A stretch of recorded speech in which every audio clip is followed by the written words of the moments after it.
human-centric advice is much more of a craft that can be scaled. It's harder. It can be scaled, but you're asking a different set of questions and you're leaning in a number of different ways. So my dad, I always say I was lucky enough to grow up in the industry. My dad's been doing it for 40 plus years.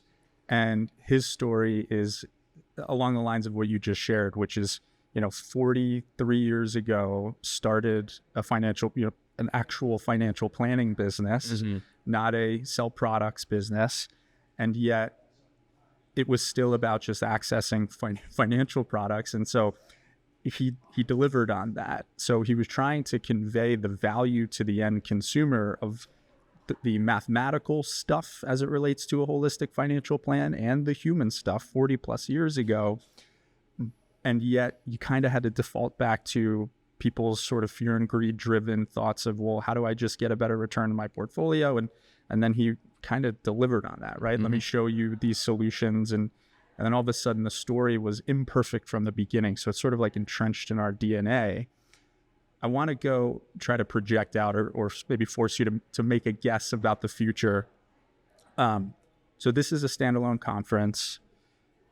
At what point, what do you think the projection, what's the timeline where advisors more across the industry own the value of this? So beyond the dollars and cents, the academic inputs and outputs of, financial planning, actually getting to human centricity. When is that at scale for the industry? And then I guess the other part of it, the other side of the coin is like, to your point on the advertisements and the end consumer, when does the end consumer actually acknowledge that that's the fundamental value? Because both of those things, I think, need to happen in parallel, right? We all need to get it.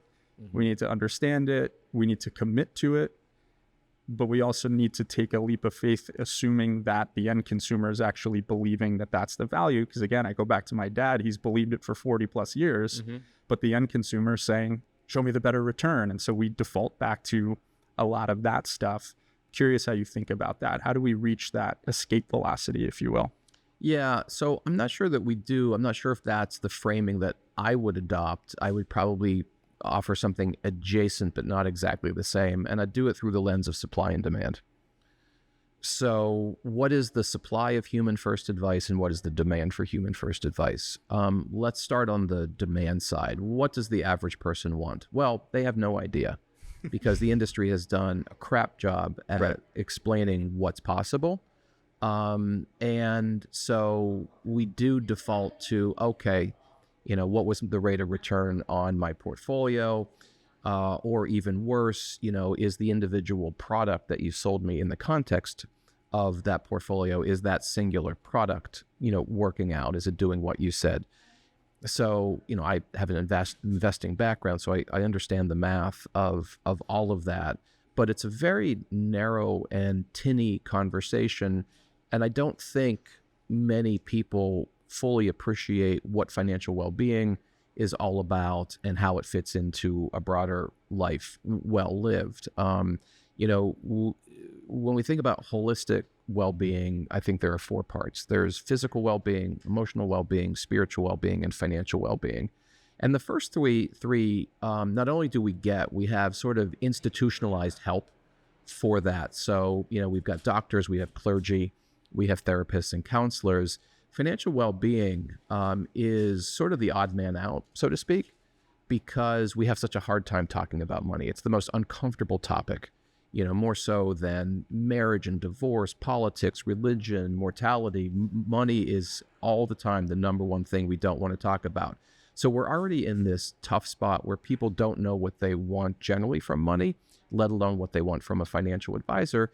And I think this is roughly accurate, but something like only 21% of Americans have a financial advisor, and relatively few of those 21% are even having conversations remotely like this one.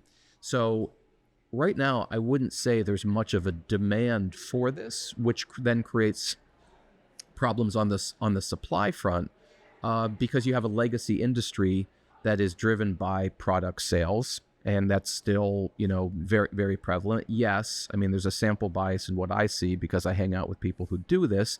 But if you look at the industry writ large, there's still a lot of product sales. There's still just a lot of focus on the investment piece.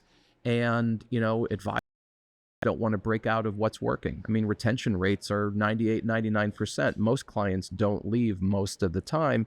And so there's a lot of, advisors, older advisors who are like, well, it's not broken, so why would I fix it? I mean, there's an old line that, progress happens one funeral at a time. And so I think from a timing point of view, over the next half generation to full generation, you'll see things shift, to, use the word of the conference. You'll see things shift pretty significantly, because as millennials, let alone Gen Z and then Gen Alpha, take over the wealth of the world, they're much more open to these conversations of holistic well-being, of flourishing, of financial well-being. So there's going to be a lot of experimentation. It's a massive industry. There's hundreds of millions of potential clients. There's hundreds of thousands of advisors and vendors. It's going to be a wild experimentation for a decade plus. And I'll just wrap up by saying that it's not for everybody. There are going to be lots of advisors as well as lots of clients or potential clients who say, I don't care. I just want more money. Yeah. And whatever. That's fine. That's totally fine. But for those who want something more, I think there will be more supply of this going forward. And conferences like Shift won't be this standalone thing off in Orlando on a random March day. It'll be kind of bolted on to the mega conferences.